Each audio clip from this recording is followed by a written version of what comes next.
নমস্কার। তো আজকে আমরা ভারতের জিওলজি পড়ব। জিওলজি কি জিনিস, কেন পড়তে হবে, কি ধরনের প্রশ্ন আসে, সবই আলোচনা হবে। কয়েকটা পার্টে ভিডিওটা আসবে। ওয়াই বা টার্গেট কি? জিওলজি স্টাডি অফ রক্স ভারতের বিভিন্ন অঞ্চলে, দক্ষিণ ভারত, উত্তর ভারত, পূর্ব ভারত, যে কোনো জায়গাতে যে ধরনের রক্স পাওয়া যায় সেগুলো স্টাডি বা সেগুলোর অধ্যয়ন বা পরীক্ষা করা হয়। তো সেগুলো করে আমরা কি জানতে পারি?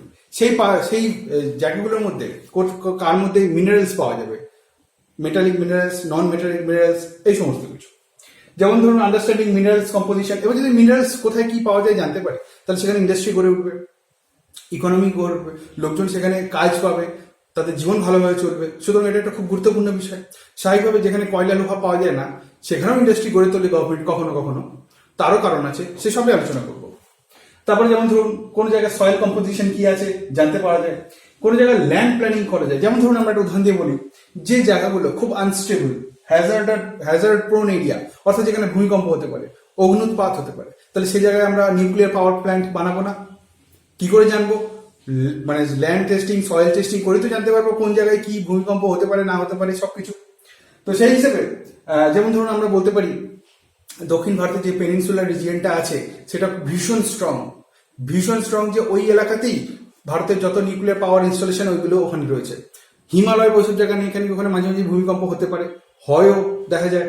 তো সেই হিসাবে টেকটোনিক্যালি আনস্টেবল যে জায়গাগুলো আছে, তো আমরা টোটাল ডিটেলস আলোচনা করবো। তো আমরা এবার এই ইন্ডিয়ান রক সিস্টেম বা ওয়ার্ল্ড রক সিস্টেমটাকে কিভাবে ভাগ করা হয় বা দেখা হয় সেটা আমরা একটু দেখে নিই। দেখুন, আমাদের যে geological study of India is based on geological time scale of the world. Geological time scale যেটা রয়েছে সারা বিশ্বে যে জিনিসটা ফলো করা হয়, সেই অনুযায়ী আমরা আমাদের জিওলজিক্যাল স্টাডি ইন্ডিয়াতে করছি। এবার দেখুন ইন্ডিয়াতে মানে ওয়ার্ল্ড ওভার কিরকম ভাবে জিওলজিস্টরা হিসাব করেন। প্রি ক্যাম্ব্রিয়ান পিরিয়ড মানে ওল্ডেস্ট একদম, মানে সেই 4.6 বিলিয়ন ইয়ার্স বা এরকম একটা টাইম আগেকার। এবার টাইম যেগুলো আছে সেগুলো আমি অতটা গুরুত্ব দিচ্ছি না, তার কারণ হচ্ছে বিভিন্ন মানুষের বিভিন্ন মতামত। পরীক্ষায় আপনাকে কত বছর পুরনো এটা জিজ্ঞেস করবে না। তো ওল্ডারের ক্ষেত্রে প্রি ক্যাম্ব্রিয়ান পিরিয়ড, তারপরে হচ্ছে প্যালিওজোইক পিরিয়ড যেটা তারপরে ওল্ড বলা হচ্ছে, তারপরে মেসোজোইক পিরিয়ড যেটা কি Carboniferous period world over. Carboniferous মানে কি?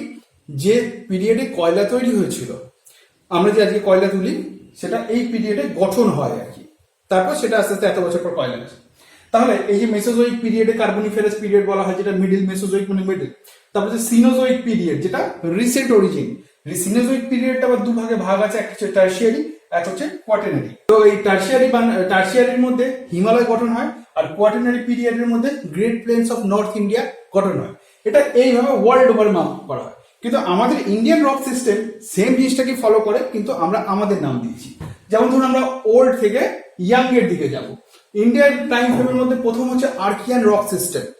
আর্কিয়ান রক সিস্টেম সব থেকে oldest rock structure.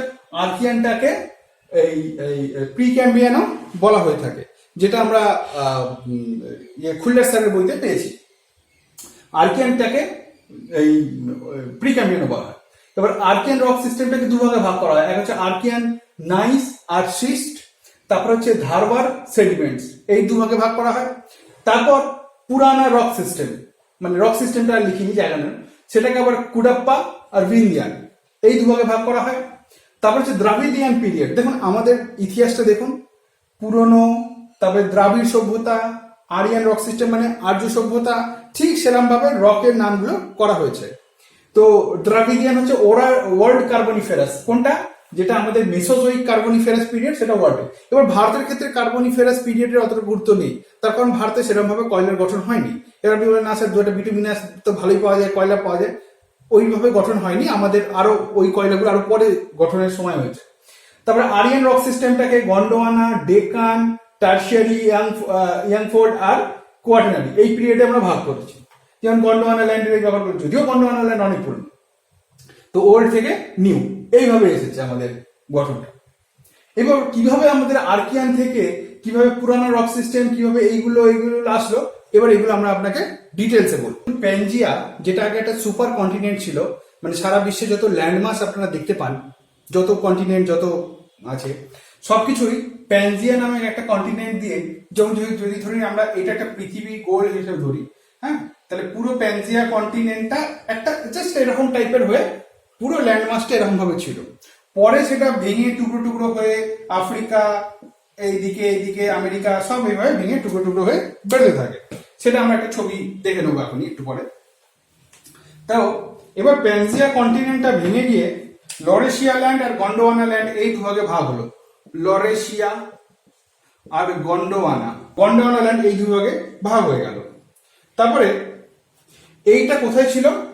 Somewhere around south. এটা হচ্ছে নর্দার্ন হেমিস্ফিয়ার, এটা সাদার্ন হেমিস্ফিয়ার। তো সামহোয়ার অ্যারাউন্ড সাউথ ছিল।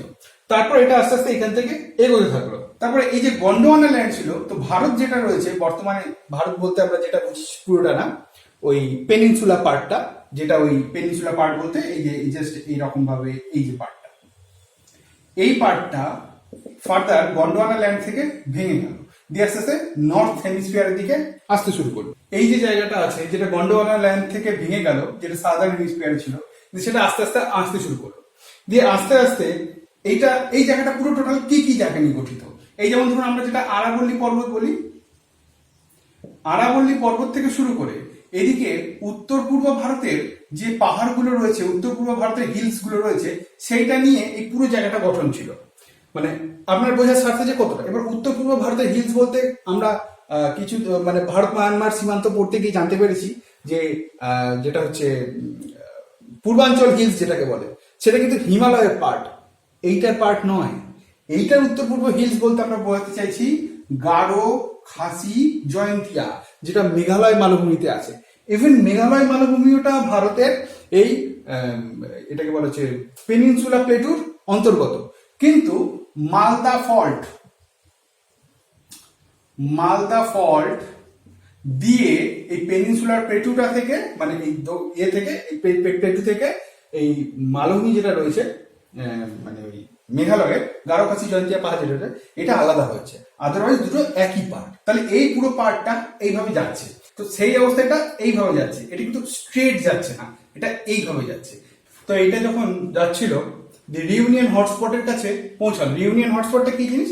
এটা একটা ইন্ডিয়ান ওশিয়ানের কাছে একটা দ্বীপ আছে যেটার নাম রিউনিয়ন, তার নিচে আছে হটস্পটটার। ওখানে ওই লাভা, মানে লাভাটা পৃথিবীর পৃষ্ঠের খুব কাছে আছে, মানে সেখান থেকে লাভা অগ্নুৎগীরণ হয়। যেমন ধরুন হাওয়াই হটস্পট মানে যেখান থেকে ওই লাভাটা বেরোতে পারে। তো এটা হচ্ছে রিউনিয়ন হটস্পটের উপর দিয়ে যখন যাচ্ছিল, তখন এখানে এরা কিছু কি পায়? লাভা ফ্লো হয়। তো এই যে লাভা ফ্লোটা হয়, এই লাভা ফ্লোটাই কালক্রমে আমাদের ডেকান ট্র্যাপ গঠন করে। আচ্ছা, এবার এই ডেকান ট্র্যাপ গঠন করে রিউনিয়ন হয়ে গেল, তারপরে সেটা চলে গেল হিমালয়ের দিকে। এবার এই যে ঘটনাগুলো এই আস্তে আস্তে যাচ্ছে, এর আগে প্রি ক্যাম্ব্রিয়ান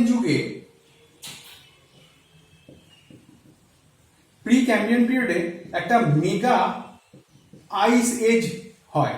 মেগা আইস এজটা যখন চলে গেল প্রি ক্যাম্ব্রিয়ান যুগের পর, যেটা মূলত আর কি ক্যাম্ব্রিয়ান আইস এজের মধ্যে পড়ে, আমাদের অত জানা দরকার লাগবে না। তো প্রি ক্যাম্ব্রিয়ান যুগে মেগা আইস এজের পর এই আইসগুলো মেল্ট হলো, মানে গলে গেল। দিয়ে কি হলো? জল, প্রচুর পরিমাণে জল বেরোলো, মোটামুটি অনেক এলাকা সাবমার্জ হয়ে গেল। তখন পৃথিবীতে আস্তে আস্তে বর্তমান যে সমুদ্রের রেটটা আপনার দেখি, মোটামুটি ওই সময় থেকে ঘটনা শুরু হলো। ঠিক যখন জলটা গলে অন্যান্য জায়গাগুলো সাবমার্জ হলো, তখনই গন্ডোয়ানা রক্স ফর্মেশন হলো। এবার আর্কিয়ান যুগের যেটা, এই যে আমরা দেখতেই পাচ্ছি আর্কিয়ানের নাইস আর সিস্ট যেটা রয়েছে, আর্কিয়ান যুগের নাইস আর সিস্ট প্রথমে তো আর্কিয়ান যুগে ছিল। তো যাই হোক, আমাদের এই যে ভারতবর্ষের এই পার্টটা, ইন্ডিয়ার এই পার্ট, তো আর্কিয়ান যুগের নাইস, তারপরে হচ্ছে এই সিস্ট, এগুলো কালক্রমে বহু বছর, মানে একদিনে তো আর বা দুদিনে তো ওই দক্ষিণ গোলার্ধ থেকে উত্তর গোলার্ধে চলে আসেনি, বহু বছর ধরে যেতে যেতে তো কি হলো, কিছু কিছু পাথর ভেঙে গেল, টুকরো টুকরো হয়ে গেল, দিয়ে সেগুলো কি ওই সেই যেরকম সেডিমেন্ট আকারে জমতে শুরু করলো। তারপর শুরু হলো ধারওয়ার সেডিমেন্ট। এবার ধারওয়ার সেডিমেন্ট কেন বলা হচ্ছে? তার মূল কারণ হচ্ছে এই যে রক স্ট্রাকচারের যখন স্টাডি হচ্ছিল ভারতবর্ষে, তখন কর্ণাটকের ধারওয়ার জেলাতে সর্বপ্রথম এই স্টাডিটা হয়েছিল বলে এই সেডিমেন্ট গুলোকে ধারওয়ার সেডিমেন্ট বলে। আদারওয়াইজ কোনো কারণ নেই এই নাম হওয়ার। এবার এই যে সাউথ পোল থেকে নর্থ পোলে যে এই রক, মানে এই অংশটা এসেছে এতটা, তো এর ফলে চেঞ্জেস যা হয়েছে হয়েছে, তো এই জন্য এটাকে বলা হয় মেটামরফিক রকস। মেটামরফিক মানে হচ্ছে যেটা হচ্ছে মেটামরফ হয়েছে, অর্থাৎ পরিবর্তনশীল শিলার মধ্যে পড়ে গিয়েছে। তারপর এর মধ্যে ইন্ডিয়াতে 4টে আইস এজ এর মাঝখানে হয়ে যায়। লাস্ট যে আইস এজটা ছিল জাস্ট ধারওয়ার সেডিমেন্টের পরে এখানে একটা আইস এজ দেখা যায়। মানে প্রথমে আর্কিয়ান নাইস আর সিস্ট পাথর ছিল, তারপর সেটা মেটামরফের ফলে বা ভেঙে টুকরো টুকরো হয়ে যাওয়ার পর সেডিমেন্ট শুরু হলো, যেটা ধারওয়ারে প্রথম আমরা জানতে পারি বলে ধারওয়ার সেডিমেন্ট বলছি। তারপর 4টে যে ভারতবর্ষে আইস এজ হয়েছিল তার মধ্যে হচ্ছে লাস্ট আইস এজটা ধারওয়ার সেডিমেন্টের পরে হয়েছিল। তো এবার ধারওয়ার সেডিমেন্টের পর পুরানা এজ আসলো, ভেঙে টুকরো টুকরো হয়ে গেল। তো এই যে পুরানা রক সিস্টেম যেটা আমরা স্টাডি করলাম সেটা হচ্ছে প্রথমে আমরা স্টাডি করেছিলাম অন্ধ্রপ্রদেশে, তখন ছিল, এখন তেলেঙ্গানার মধ্যে জায়গাটা রয়েছে, কুডাপ্পা ডিস্ট্রিক্ট। তো কুডাপ্পা ডিস্ট্রিক্টে প্রথম আমরা এই রক সিস্টেম স্টার্ট করলাম বলে এই জায়গায় কুডাপ্পা রক সিস্টেম বলে পুরানার মধ্যে। এবার এর মধ্যে ব্যাপার আছে, আগে একটা বিশাল বড় নদী ছিল যেটার পার্ট হিসেবে আমরা গোদাবরী বা মহানদীকে বর্তমান যুগে দেখতে পাই। তো ওই বিশাল বড় নদী দিয়ে এই কুডাপ্পার সময়ে পাথরগুলো জমা হলো এবং তারপর বিভিন্ন ভূমির মানে বেন্টের ফলে এগুলো বেন্ট আকারে একটা পাহাড় হিসেবে দাঁড়িয়ে গেল। ভিন্দিয়ান সিস্টেম, ভিন্দিয়ান রক সিস্টেম যেটা আসলো কুডাপ্পার পরে গঠন হলো। আর সেই মানে বিশাল নদীটা আর আজকে নেই। এরপরে যেহেতু ভারতের এই অংশটা মেটামরফিক বা এসব করতে করতে যতক্ষণ হিমালয়ের কাছে আসলো, হিমালয়ের একটা আঘাত হলো। তো আঘাতের পরে হিমালয়ের যে গঠন সিস্টেমটা চলছিল, তিনখানা তৈরি হলো, মানে কি বলে শিরা তৈরি হলো, আমরা যেটা বলতে পারি এরকম ভাবে তিনখানে তৈরি হলো। তো দেখুন এই যে জায়গাটা আসছিল মানে এইভাবে আসছিল, দিয়ে এসে প্রথমে এখানে ডাইরেক্ট এক ধাক্কা মারলো, তার ফলে কি এখানে প্রচুর উঁচু হয়ে গেল। আর এই যে সাইডটা ছিল যেটা কিনা Asia Myanmar plate, Asia Myanmar plate যেটা রয়েছে এইখানে এসে সাইড থেকে পুশ করলো, সাইড পুশ, আর এখানে ডাইরেক্ট পুশ, তার ফলে হিমালয়টা অনেক উঁচু হলো। আর এটা যখন সাইড পুশ করলো, সাইড পুশ করার ফলে যেটা হিমালয়ের অংশ আমরা বলি, হিমালয়ের অংশ আমরা বলি কোনটাকে, ওই পূর্ব বা পূর্বাঞ্চল রক্স যেটা আছে, পাটকাই বুম, তারপরে হচ্ছে কি বলে মণিপুর হিলস, নাগা হিলস, তারপরে এই যে আরাকানিওমা বা এই যে কি বলে দ্বীপ আন্দামান নিকোবর, এইগুলো খুব একটা বড় হলো না, তার কারণ এটা যে সাইড পুশ ছিল, জাস্ট একটা সাইড পুশ, আর এটা ডাইরেক্ট পুশ ছিল, যেন হিমালয়টা বড় হলো। দিয়ে এই যে পাটকাই বুম, এই যে এইগুলো হলো হালকা হালকা, এটা হালকা মানে বেশি হালকা বলতে বেশি উঁচু হয়নি। এই যে বেশি উঁচু হলো না, এর ফলে লাভটা কি হলো, বেশি উঁচু যদি হয়ে যেত তাহলে এই যে লাওস, কম্বোডিয়া, ভিয়েতনাম, এই যে জায়গাগুলো আছে সাউথ এশিয়ান কান্ট্রিগুলো রয়েছে, মনসুন কিন্তু এই পাহাড় পেরিয়ার ওখানে যেতে পারতো না, ওইগুলো কালক্রমে ডেজার্টে পরিণত হতো। কিন্তু যেহেতু এটা হাইটটা কম, তো মনসুন ওপাশে গেল এবং ওখানে মানুষ বসবাসযোগ্য।